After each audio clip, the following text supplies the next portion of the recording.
Jangan-jangan peraturan ini muncul gara-gara emak-emak ini nih sob.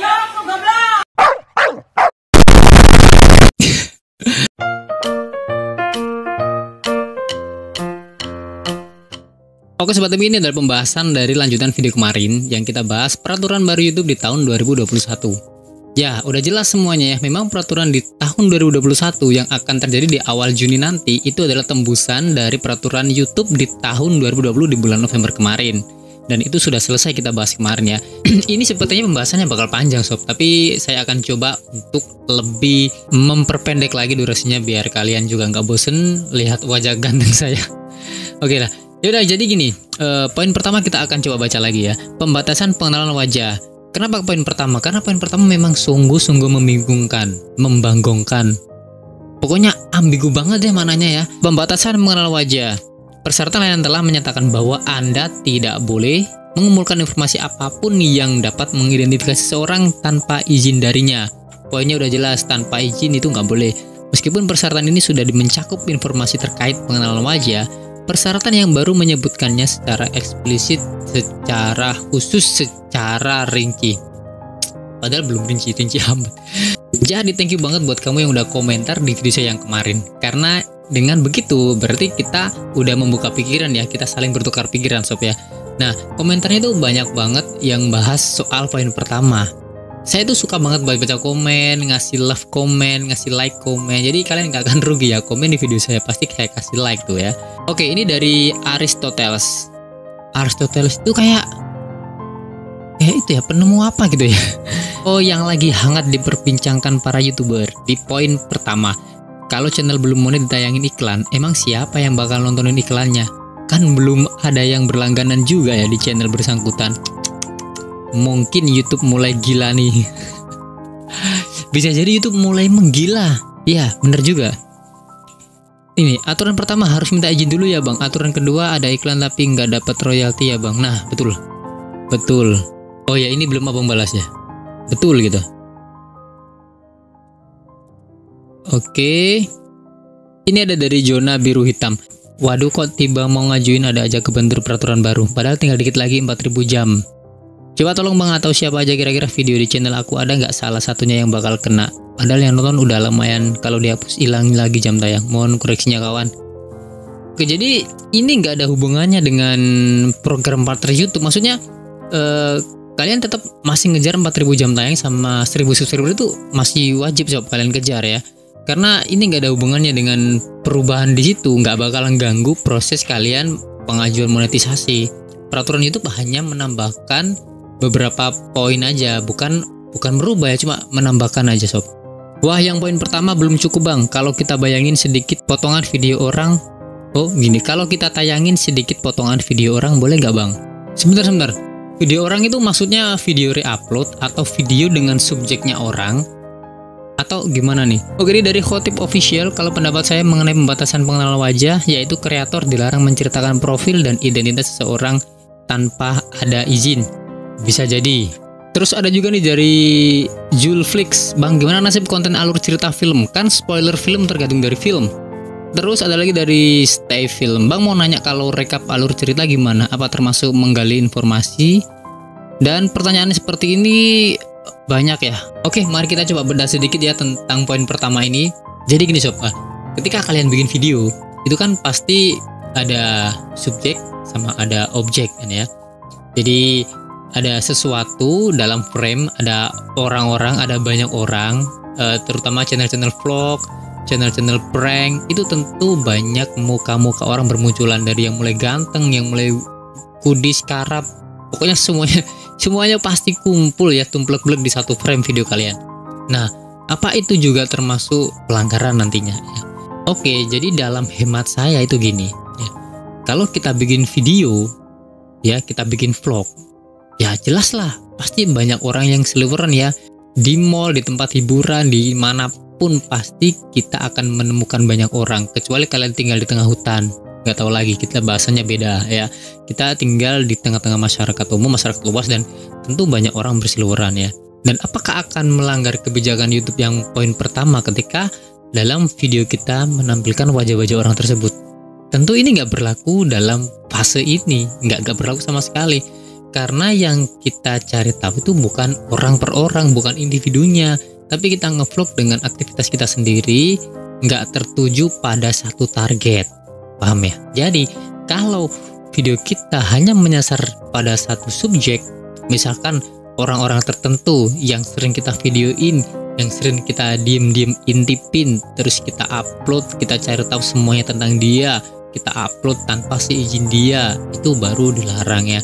Itu baru secara fisik ya, apalagi kalau kalian memunculkan identitas seperti KTP atau tanda-tanda pengenalannya, terus kalian publish, itu malah parah lagi sebenarnya. Itu yang nggak boleh nih dari YouTube ya. Dan normalnya ketika kalian bikin vlog atau bikin video dan di situ atau di belakang kita ini banyak orang, mereka yang ke-shoot atau masuk dalam frame kamera kalian, itu pasti secara otomatis ya, yang dia malu dengan ketika ada yang syuting, ada yang bikin vlog nih, ada beberapa orang yang pasti langsung memalingkan muka, atau paling nggak dia menunduk, atau paling nggak dia membalikkan badan. Pokoknya dia merasa nggak nyaman dengan kamera-kamera yang sedang menghadap ke arah mereka ya. Itu aja udah menandakan bahwa mereka itu nggak suka kalau misalkan mereka di videoin. Padahal kita ngerekam aktivitas kita sendiri dan nggak sengaja mereka ada di video kita ya. Kalau kalian pernah dengar istilah paparazzi, mungkin kayak gitu ya, dia mencari informasi secara sembunyi-sembunyi ya. Nah ini apalagi kalau diupload di YouTube, itu wah bahaya, nggak boleh. Kalian harus melindungi privasi orang lain, kalian harus menjaga privasi orang lain, kalian harus menghormati privasi orang lain. Kadangkala orang itu nggak suka di videoin ya, kadangkala orang itu malu dengan dirinya masuk ke kamera, apalagi ke YouTube dan ditonton banyak orang. Jadi ini saya punya pengalaman pribadi sama orang ya, orang yang keberatan yang videonya saya upload di YouTube. Jadi sebenarnya waktu sebelum bikin video, kita udah briefing, udah ngobrol panjang lebar, udah paham ya, ini bakal ditayangin di sini, bakal ditonton banyak orang, kira-kira setuju apa enggak. Waktu itu setuju dan oke lah, kita bikin videonya, kita shoot semuanya udah lengkap. Dan ternyata video ini yang nonton udah puluhan ribu, udah banyak ya, pada waktu itu udah banyak banget yang nonton. Kemudian salah satu dari keluarganya nelpon saya, Mas, bisa nggak videonya dihapus? Saya dapat teror nih dari ini gitu. Jadi kadangkala waktu kita bikin video memang iya, tapi kalau udah diupload ya pasti banyak tekanan, kadangkala juga ancaman. Nah, yang dilindungin YouTube itu dari situ, jangan sampai nanti apa yang kita informasikan lewat media YouTube itu malah membahayakan orang lain. Kemungkinannya di situ sob. Ya, jadi YouTube melindungi benar-benar tentang identitas seseorang, apalagi itu tanpa izin. Orang yang kemarin udah dapat izin aja dapat tekanan, padahal tekanannya bukan dari kita tapi ternyata dari orang lain. Ya kayak contohnya misalkan kalian wawancara seorang pengusaha dengan jenis usahanya gitu ya. Terus orangnya suka nih di promosiin di YouTube ya, suka banget pokoknya. Jadi dia berterima kasih kepada kalian. Terus ternyata ada seseorang atau ada orang lain, ada oknum atau ada siapapun ternyata meneror nih pemilik usaha. Ya mungkin karena takut kesaing kali ya. Jadi akhirnya dia tertekan dong, otomatis ngubungin kita dan kita disuruh ngapus supaya nggak menjadi bencana buat si pengusahanya. Kadang-kala juga ada yang seperti itu sob.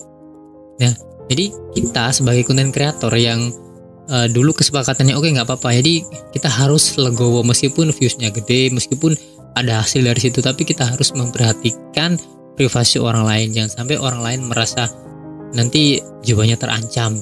Nah kayak gitu, YouTube itu melindungi sampai hal sedetail itu sob ya. Bagaimana dengan konten alur cerita? Kan spoiler film tergantung filmnya. Ya iya benar.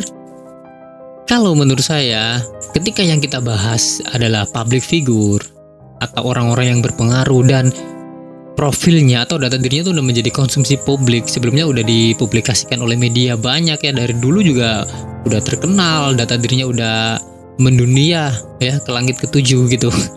Jadi kalau kita yang bahas lagi, kemungkinan nih nggak masalah sih ya, kemungkinan nggak masalah karena sebelumnya udah jadi pembahasan publik dan orang ini sudah terkenal. Ya wajar, mungkin kayak gitu. Beda dengan ketika individu pribadi, kalian kejar informasinya, kalian gali informasinya tentang orang itu, dan sebelumnya dia nggak pernah terkenal sama sekali. Mungkin yang dimaksud itu, mungkin yang itu kali ya. Jangan-jangan peraturan ini muncul gara-gara emak-emak ini nih sob.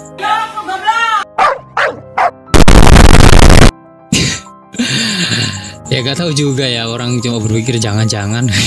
Bagaimana dengan konten prank? Kalau konten prank ini harus bener-bener hati-hati sob, konten prank. Karena apa? Prank itu biasanya ya kita nggak bahas prank settingan ya. Kalau prank settingan itu mah ya urusannya lain lagi. Nggak semua yang kalian tayangin dengan format video prank itu membuat orang seneng. Kadang orang juga kesel sob ya. Kadang orang itu nggak minta izin. Kadang dia ambil kamera dari luar, hidden kamera gitu, terus tiba-tiba diupload di YouTube. Ada yang seperti itu ya. Jadi kalau konten prank normalnya ya memang harus izin dulu setelah bikin adegan prank, ya izin dulu. Jangankan orang teman sendiri, dulunya kalau kita udah sohiban ya, udah bener-bener sobat, dia oke di videoin, main video bareng, ambil video bareng. Setelah pisah pasti kadangkala dia nyuruh hapus juga. Oke sobat Tempe, thank you udah nyimak video ini dari awal sampai akhir.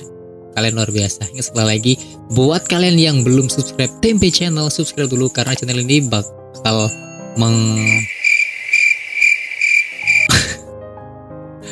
See you next time. Bye bye.